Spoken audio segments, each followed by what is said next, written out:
पूजा में अगर तुलसी नहीं होती तो कहते हैं पूजा का शुभारंभ भी नहीं हो सकता, और इसीलिए हर विष्णु की अति प्रिय तुलसी मानी जाती है। ऐसी एक कहानी भी है, एक बार सत्यभामा को, कृष्ण की पत्नी को, अपने रूप पे बहुत घमंड हो गया था, अहंकार हो गया था, और उसने कहा था मैं अपने पति को किसी को भी दे दूंगी, लेकिन अगर मैं अपने वजन का सोना आभूषण सब दान करूंगी और पति को वापस ला सकती हूँ। तब नारद ने कहा करो। तो उस समय वो इतना सोना आभूषण सबका ली, लेकिन उसका वजन कुछ नहीं हुआ। तब रुक्मणी ने एक तुलसी का पत्ता तराजू के दूसरी तरफ रख दिया था और प्रभु उसके वचन में बराबर आ गए थे। तो इस तरह से तुलसी का महत्व हमारे पूरे हिंदू संस्कृति, जगन्नाथ संस्कृति में है। तुलसी के पत्ते शुद्धता, पवित्रता का प्रतीक है। प्रत्येक घर में, जिसको कहते हैं कि प्रत्येक घर में, उनके आंगन में तुलसी का पेड़। भगवान की जब सेवा की जाती है तो ये विभिन्न मठों से ये सेवा का उनको आनंद प्राप्त होता है। 200 से ज्यादा मठ पूरी शहर में है चारों तरफ, जो अलग अलग प्रकार की सेवाएं प्रदान करते हैं। कोई ताया भेजता है, कोई तुलसी भेजता है, कोई जब रथ की वापसी होगी तो अधरपणा भेजेंगे, कोई फुलरी तेल भेजेंगे जब प्रभु बीमार होते हैं। प्रभु अभी 15 दिन अपने ओसर घर से, जैसा कि हम लोग अभी कहते हैं कि आप अगर बीमार हो रहे हैं या बीमार होने का खतरा है तो क्वारंटाइन सेंटर में जाइए, ये तो अभी शुरू हुआ है।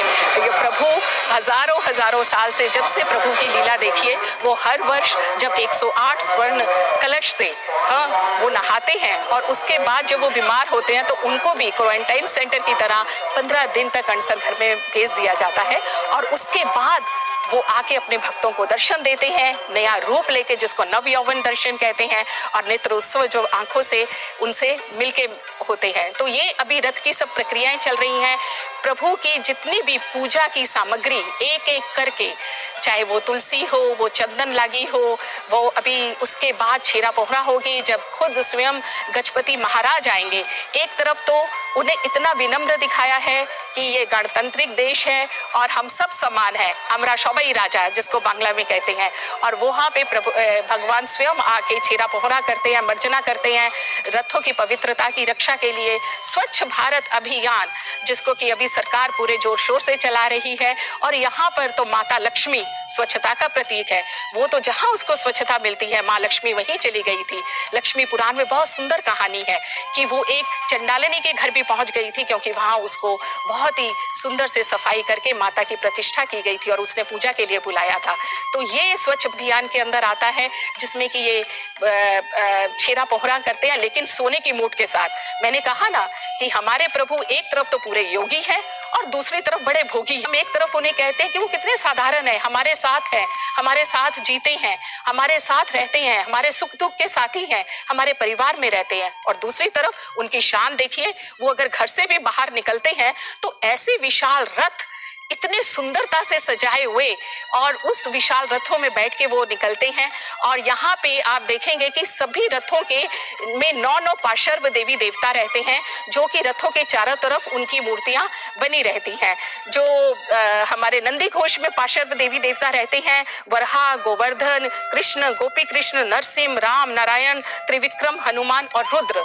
और माँ सुभद्रा का जो रथ है, जिसको हम पद्म ध्वज कहते हैं, उनकी जो 9 देवी रहती हैं, उनके चारों तरफ विग्रह रहते हैं, वो है चंडी, उग्रतारा, चामुंडा, वन दुर्गा, शूल दुर्गा, श्यामली, मंगला, विमला और वरही। उसी तरह से प्रभु जो बलराम जी के रथ हैं, उनके जो त्वाल ध्वज के जो हमारे देवी हैं, देवता हैं चारों तरफ 9, गणेश, कार्तिक, स्वर्ण मंगला, अम्बली, हतयुधा, मृत्युंजय, मुक्तेश्वर और शेषदेव। तो इस तरह से सभी देवी है, वो अपने सभी देवी देवताओं के साथ चलते हैं। दूरदर्शन ने केवल मात्र एक जगह से नहीं, शहर के विभिन्न जगहों पे, पॉइंट पे अपने कैमरे रखे हैं, ताकि हर दृष्टिकोण से, हर जगह से, हर कोने से, चाहे वो मंदिर के अंदर की नीतियां हो, चाहे वो पदहुंडन हो, 22 पहाड़े से प्रभु आ रहे हैं, चाहे बाहर आके वो 4 माल के ऊपर से चलते हुए रथ के ऊपर गए और रथ के ऊपर आसीन होके उनकी जो पूजा अर्चना, चंदन लागी, ये सब पूजा होगी, उन सब का सीधा प्रसारण हमारे तक पहुंच सके।